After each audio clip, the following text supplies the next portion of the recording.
Iran Israel మధ్య భీకర దాడులు జరుగుతున్నాయి. ట్రంప్ ఆదేశాలతో ఇరాన్ నగరాలపై ఇజ్రాయెల్ విరుచుకుపడుతోంది. అమెరికా సేనలతో కలిసి ముప్పెట దాడులు చేస్తోంది. ఈ నేపథ్యంలోనే కీలక వ్యాఖ్యలు చేశారు ట్రంప్.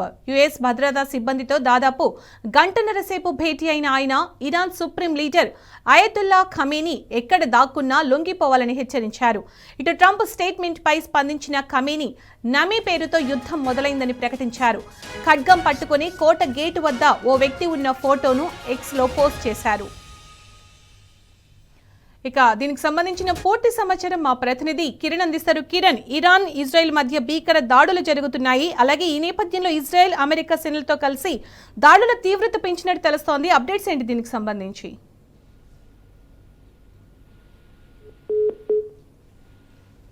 యుద్ధాల నేపథ్యంలో నానాటికి ఈ యుద్ధం అనేది ఇంకా పెరుగుతున్నటువంటి పరిస్థితి. యుద్ధంలో టెహ్రాన్ సైనిక మౌలిక సదుపాయాలకు దెబ్బతీసే విధంగా భారీ విజయం సాధించామని కూడా ఇజ్రాయెల్ ఇప్పటికే చెప్తున్నటువంటి సందర్భాలు అయితే మనకు కనిపిస్తా ఉన్నాయి.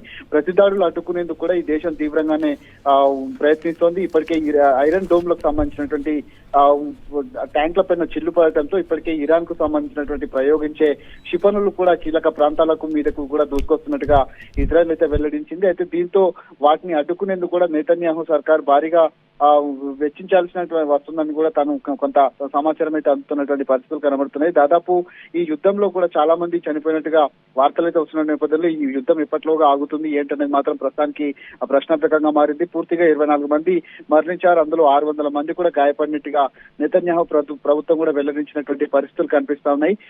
ఇరాన్ లో ప్రయోగిస్తున్నటువంటి క్షిపణుల కారణంగా అక్కడ ఉన్నటువంటి స్థానిక స్థావరాలతో పాటు పూర్తిగా కొన్ని కంపెనీలు కూడా పూర్తిగా ధ్వంసమైనటువంటి పరిస్థితి కనబడుతుంది. అక్కడ నుంచి చాలా మంది కూడా ఇతర దేశాలకు వెళ్తున్నటువంటి సందర్భాలు అయితే చూసుకోవచ్చు. యుద్ధం సంబంధించినటువంటి అంశంలో కూడా ఇంకా కొనసాగేటువంటి అవకాశాలు అయితే కనిపిస్తా ఉన్నాయి.